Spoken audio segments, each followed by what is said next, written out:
asalaamaaleykum wa rahmatullahi wa barakaatu. Khelcom matin officiel di tànneefu Serigne Saliou moomeelu askan wi.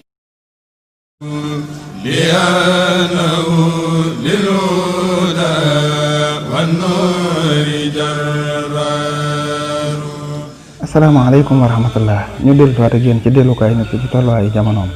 suñ dellukaay tey nag mooy leeral li ñuy wax alxidma li nga xam ne jëmmi nit ki dafa ëmb cër yu bari te wuute noonu la diine ëmbee jaamu yu bari te wuute jaamu yi ci des nag yi ci ëpp dañ ko wutal waxtu woo xam ne ci nga koy defee bu jàllee da nga koy fay te jaamu yooyu la ci ëpp buñ la ko delloo yow sa bopp du la amal benn njariñ lu mel ni suba gi nga julli woon suba 9 heures jot nii boo ko doon julliwaat da nga koy fay te jëmmi suba googu nga def ba noppi ko la ko joxoon yow sa bopp lu mu lay jariñ alxidma nag mooy jëf ju baax joo xam ne tënkuñu ko ci waxtu te boo ko defee ba noppi ko la ko delloo ma jariñ la lu mel ni ki xiif nga dimbali ko mu lekk wala ki rafle nga jox ko yére mu sol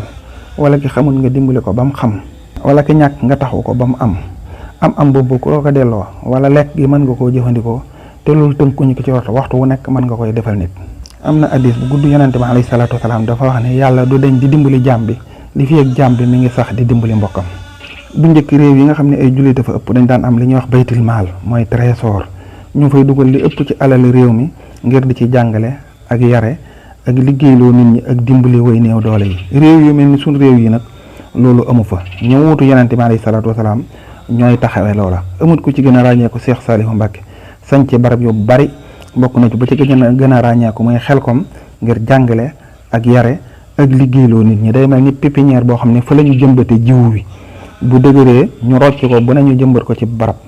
mooy ku fa jóge ku nekk barab ba nga ne lañ defoon ci yow moom ngay tasaare foofa ciy njariñ nafaftu bii ardan xasa idu xaasafat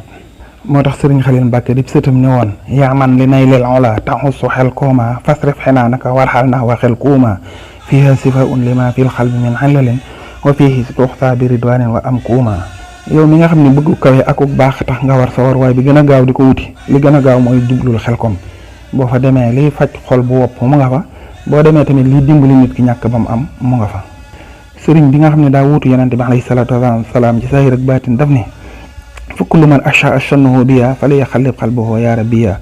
yow yàlla ko am ci man njort lu ñaaw wëlbatil gis-gisam ndax loola gënut ci moom fa kullu man chatamani awlaama fa hablahu tawbata wastislaama koo xam ne daf may ŋàññi wala jéem a yedd may ko mu tuub te deltu ginnaaw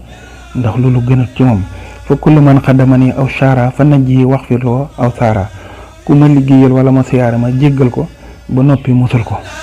asalaamaaleykum.